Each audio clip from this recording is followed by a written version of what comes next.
We are witnessing the fall of a titan.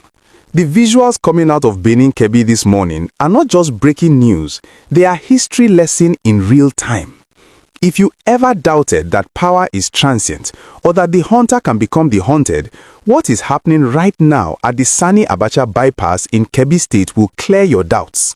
We are talking about a full-scale security takeover of the Asbir Hotel and the massive Asbir Arena, properties that are the crown jewels of the Rehan Group, linked directly to the former Attorney General of the Federation, Abubakar Malami. This is not a drill. This is the Nigerian police force, backed by the Economic and Financial Crimes Commission, EFCC, effectively locking down assets worth billions of naira in a move that signals the end game of one of the most high-profile corruption probes of 2025. You need to understand the scale of what is happening. We are not talking about a couple of officers pasting a paper on a wall. Eyewitness reports and videos trending on social media, some shared by Malami's own loyalists, show a deployment that looks like a war zone strategy. 5 police patrol vans and a menacing armored personnel carrier, APC, are parked right at the entrance of the hotel. An APC, that is a military-grade vehicle usually reserved for riots or terrorists, now sitting in front of a luxury hotel to ensure that nothing goes in and nothing comes out. It is a show of force intended to send a chilling message to the former super minister and his associates. The immunity is gone and the state is coming for everything. So why now? And why these specific properties? The intel we are getting is that the EFCC has moved past the invitation stage. Remember back in November when they invited him? Then came the raids on his Abuja home. Now they are hitting where it hurts the most, the wallet.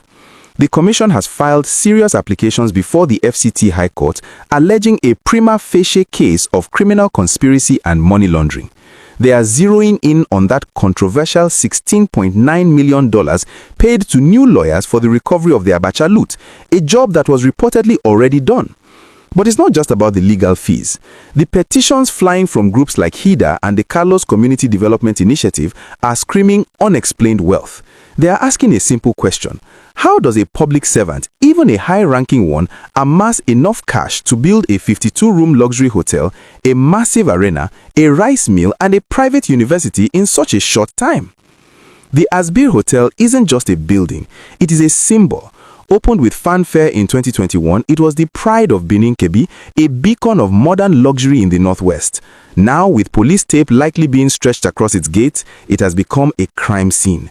The EFCC is essentially saying these bricks and mortar are proceeds of crime. They are moving to preserve these assets before they can be sold or transferred. It is a classic forfeiture tactic. And for the people of Kebbi, seeing police tanks parked where they used to go for weddings and events is a shock to the system. But here's where the story gets even more interesting. Malami is not taking this lying down.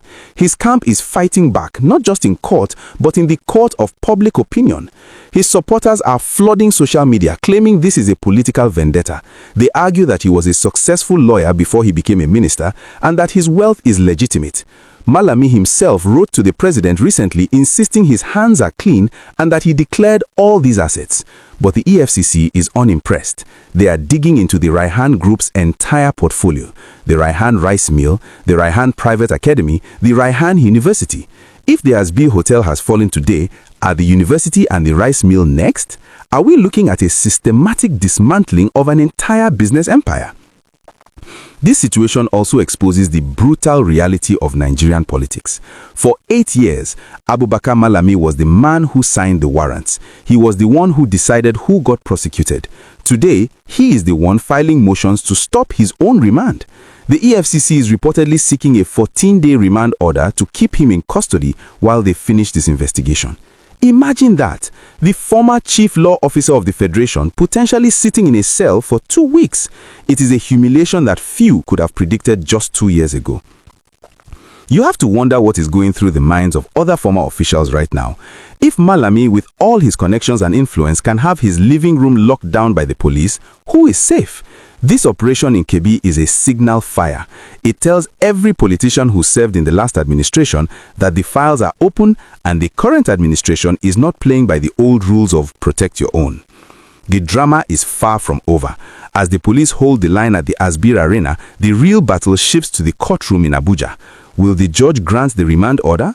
Will Malami successfully prove that his hotel was built with hard-earned money? Or will we see these properties permanently forfeited to the federal government, turned from private luxury to public property? The next few days are critical. We are watching the FCT High Court like a hawk, and we are monitoring the streets of Benin Kebbi for any reaction from his supporters. Before I sign off, I need to know your take on this. Is this a genuine fight against corruption, or do you smell politics in the air? And do you think the government should take over the rice mill and university too, or is that going too far? Drop your comments below. Let's get a real conversation started. I read everything you guys write. And please, if you want to stay ahead of the news and get these deep dives before anyone else, you know what to do. Smash that like button to help the algorithm find us. And if you haven't already, click subscribe and turn on the notification bell. We are tracking this story hour by hour. And trust me, you don't want to miss the update when the court finally rules on that remand order. This is the new Nigeria, where the big men cry and the law, hopefully, takes its course. Stay tuned.